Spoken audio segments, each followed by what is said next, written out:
In a couple of my other videos, I really have addressed how the internet is changing how a dealership markets to their consumers. It's changing things in a very, very rapid way, and it is forcing you to think differently than what you thought before. It is forcing you to really change your approach to it, and it really, really has become that if you are behind, like the internet has become like dog years.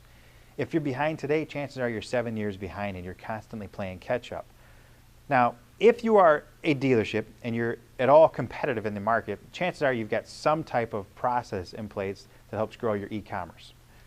Now, I want to address 3 specific things that will help increase your profitability as a dealership, but they're tough things to pay attention to. And the first one is your online reputation. What is your reputation management process? Are you really engaging in it? Are you paying attention to it? If not, you're doing yourself a disservice. Here's what I mean. There is no question that the automotive playing field has become very competitive and very level.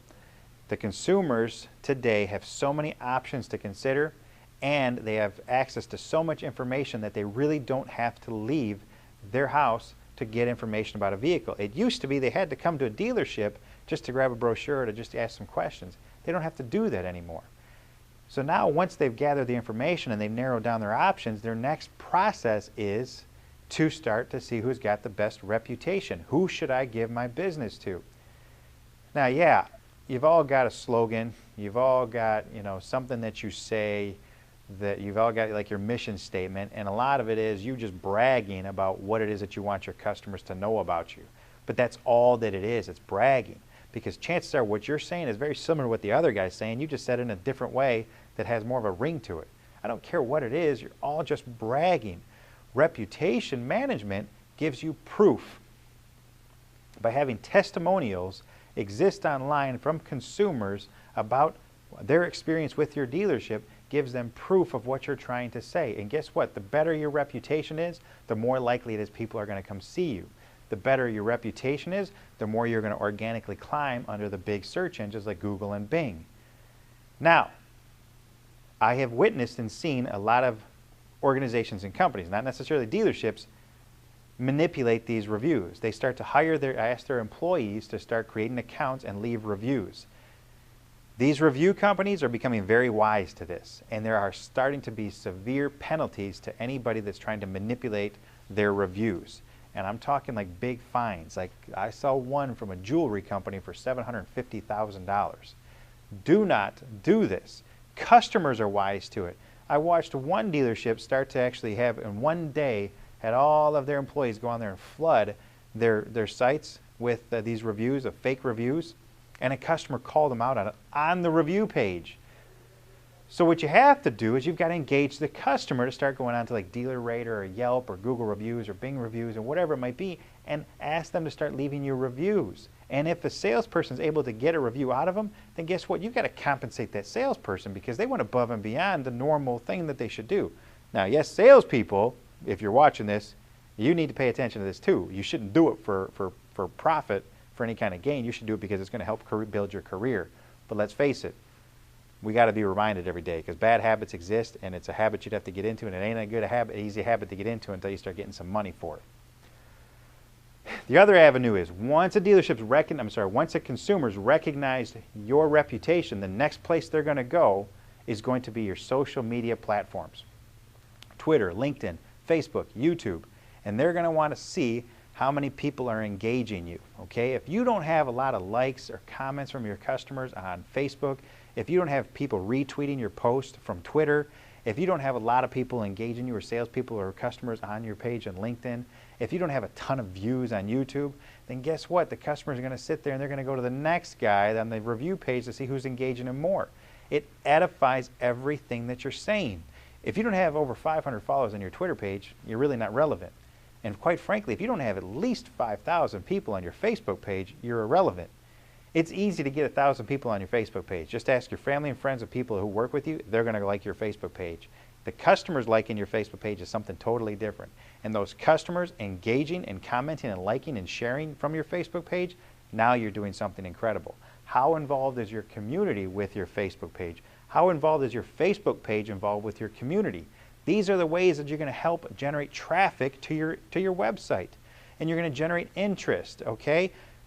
People are going to go online to gather information for a car. They don't have to go to your website to get it. They can go in a number of different sites and sources to gather information. What you want them to do is leave these sites and end up on your website and create an internet lead for you. Now, you've done all this stuff, and it's all for nothing if you don't have a way to capitalize and maximize on your internet lead traffic. So here's what I want you to be aware of. People are watching and listening to voicemails differently than they did before. If you have a smartphone, chances are you have a virtual voicemail. You can see who called you. You don't have to dial your voicemail anymore. You can actually see who called you right on your voicemail and say, I don't want to listen to this right now. I'll try to do it later. Or people are getting a better habit of texting today. Texting has become the new phone call. I'm sorry, for a while ago, people didn't want to text and they didn't want to get a text. Now texting has become so convenient, they don't want to talk to anybody anymore because life has become more convenient that way. So pay attention to texting. Pay attention to the fact that people don't have to listen to your voicemails. What is your voicemail saying to the customer? Hey, this is so-and-so from such and such. Calling because of your interest in so-and-so vehicle. Please give me a call when you get a moment. How many people left voicemails like that? That's no different than anybody else. Come up with a creative message that really invites them, that has a value-driven message and invites a phone call back.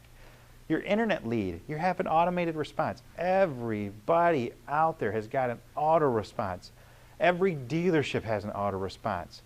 Okay, how many people do you hand your email address out to, and how many emails do you get on a daily basis?